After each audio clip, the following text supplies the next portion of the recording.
আসসালামু আলাইকুম। আমাদের দলিল 11 মেগাওয়াটের মোট একটা ইঞ্জিন। এক একটা ইঞ্জিনের ক্যাপাসিটি 2.9 মেগাওয়াট। এইটা আমরা মাস্টার প্যানেল বলি। এখান থেকে একটা ইঞ্জিনের কত যাচ্ছে প্যারালাল হবে, টোটাল জেনারেশনটা এখানে শো করে। এখন 8.893 কিলোওয়াট, এটাকে মেগাওয়াটে 8.8 মেগাওয়াটে প্যানেলে। প্যানেলে। এটা 1 নম্বর ইঞ্জিন। এই যে একটা ইয়া, এটা আমরা রানিং করার প্রসিডিউরটা বলি। যখন বন্ধ থাকে তখন আমরা প্রথমত এখানে একটা লোড সেটিং এরিয়া, এখানে আমরা লোড সেটিং করি। লোড সেটিং করতে হয়, পাসওয়ার্ড দিতে হয়। পাসওয়ার্ড না নাই দেখালাম। পাসওয়ার্ড দিয়ে এখানে আমরা 15 লোড সেটিং করব। প্রথমে সেটিং করার পরে সবকিছু, প্রেশার, পানির প্রেশার, সবগুলো ডাটাগুলো ঠিক আছে কিনা, প্যারামিটারগুলো ঠিক আছে কিনা, যদি সব ওকে থাকে তখন আমরা দেন এখানে তিনটা সুইচ আছে। নিচে নামার একটা সিলেক্টার, সার্ভিস সিলেক্টর, ডিমান্ড, সিঙ্ক্রোনাইজিং। প্রথমে আমরা সার্ভিস সিলেক্টরটা অটোতে দিব, ডিমান্ডটাও অনে দিব।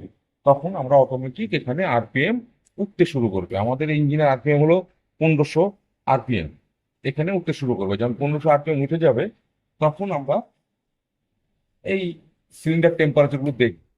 300 যখন ক্রস হবে, এখন আছে 500, 550, এটাকে সিলিন্ডার টেম্পারেচার বলে এগুলো। তো এটা যখন 300 ক্রস করবে তখন আমরা এখানে সিঙ্ক্রোনাইজিং বাটন আছে, এইটা আমরা অটোতে দিব। আর এখানে তখন চাইবেই, যখন হয়ে যাবে তখন এখানে চাইবে যে সিঙ্ক্রোনাইজিং। এখন যেরকম ম্যানুয়ালি ইয়া আছে, এটা তখন আমরা সিঙ্ক্রোনাইজিং বাটনটা অটোতে দিব। এই অপশনে যাব, সরি, এই অপশনে যাব, তখন একটা ঘড়ির মতো কাটা করবে।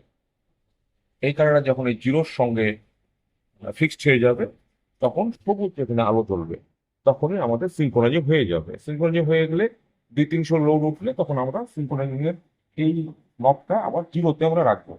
এইভাবে আমরা যখন সিঙ্ক্রোনাইজিং হয়ে যাবে তখন এই 1500 লোড উঠবে আস্তে আস্তে। এখানে লোড উঠার পরে, যখন 1500 লোড উঠানোর পরে এখানে নকিং আছে, নক্স অ্যাডজাস্ট হবে। এই যে 14 পয়েন্ট -14.8 বা 1500 লোডে থাকে হলো 9 point something, -9 point something.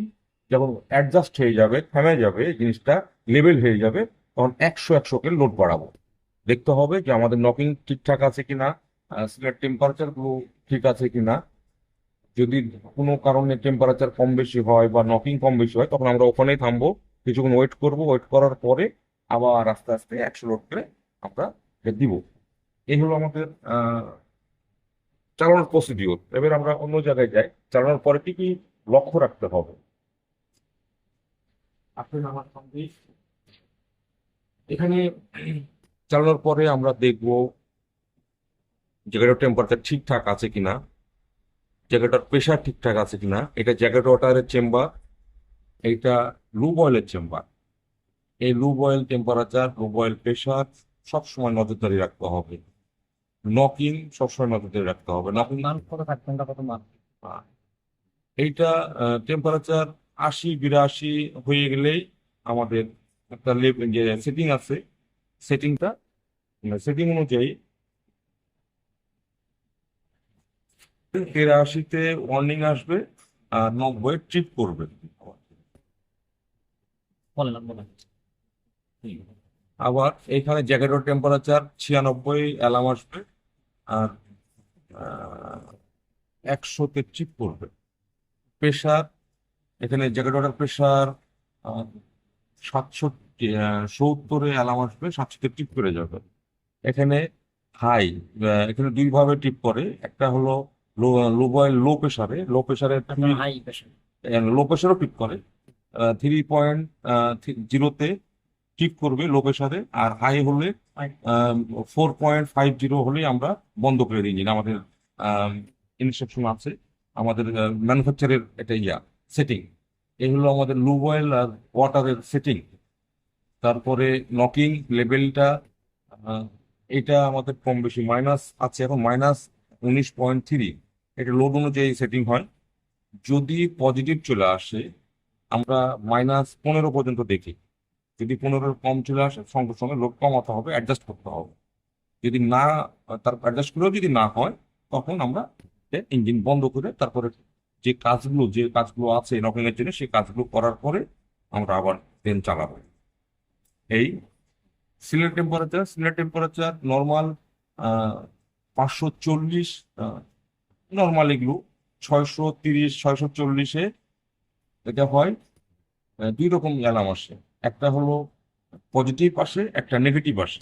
Positive হলো 640, ঠিক করে 670-এ। আর নেগেটিভ নেগেটিভ 320-30-এ অ্যালার্ম চলে আসে, আর 220-30-এ ট্রিপ করে যায়। তারপরে এখানে আরো কিছু ডাটা আছে। রিটার্ন ওয়াটার, এইটা 74-74-এ অ্যালার্ম আসে, 50-এ ট্রিপ করে। জেনারেটর টেম্পারেচার তো বললাম, জেনারেটর প্রেশারও বললাম, লো বয়েল বললাম, পাওয়ার এক্সেট টেম্পারেচার। নিচে তুমি যাই। পাওয়ার, ইলেকট্রিক্যাল পাওয়ার মানে আমরা যত ইঞ্জিন যাচ্ছে এটাই শো করবো এখানে। নিচের টেম্পারেচার 55, 55-তে অ্যালার্ম আসবে, আর 60-এ ষাটটি টিক ট্রিপ করবে। করবে। বুশ প্রেশার এই যে 0.275 আছে। মিক্সচার, এই যে গ্যাস মিক্সচার পজিশন, এটা আমাদের এখন সেটিং করা আছে। এটা একটা নর্মাল জিনিস, মানে 42 থেকে নর্মাল। 45 থাকবে হ্যাঁ, এটা। 42, 35 স্বাভাবিক আছে। 45 46 গেলে একটু বেশি হয়ে যাবে, এটা রিচবার্ন লিনবার্নের বিষয়।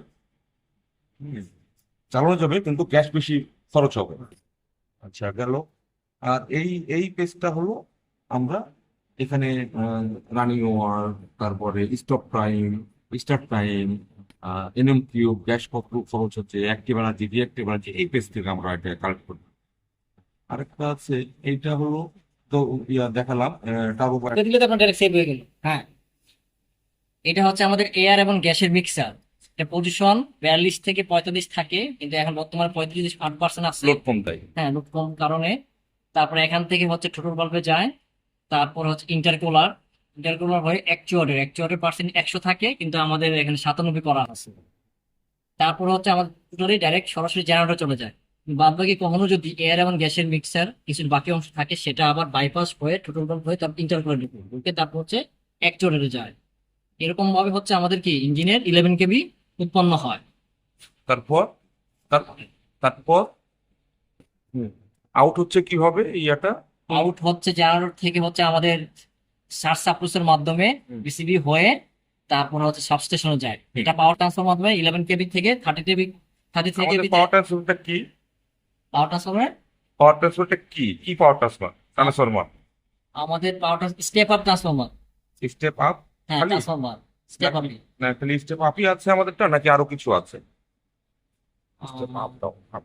Up down. হ্যাঁ, স্টেপ আপও আছে। হ্যাঁ, ডাউন আছে। হ্যাঁ, কি কারণে, কিরকম একটু বুঝিয়ে বলতে পারবেন? আমাদের হ্যাঁ। ট্রান্সফরমারটা, হুম। সাবস্টেশনটা step up step down. Step up যখন আমরা 11 কেভি থেকে 33,000 ভোল্টেজে দিই তখন স্টেপ আপ করে দিই। আবার যখন আমরা নিই 33,000টা নিয়ে আমরা আবার 11 ভোল্টেজে স্টেপ ডাউন হবে। তার জন্য আমাদের সাবস্টেশনটা দুইভাবে কাজ করে, স্টেপ আপ স্টেপ ডাউন।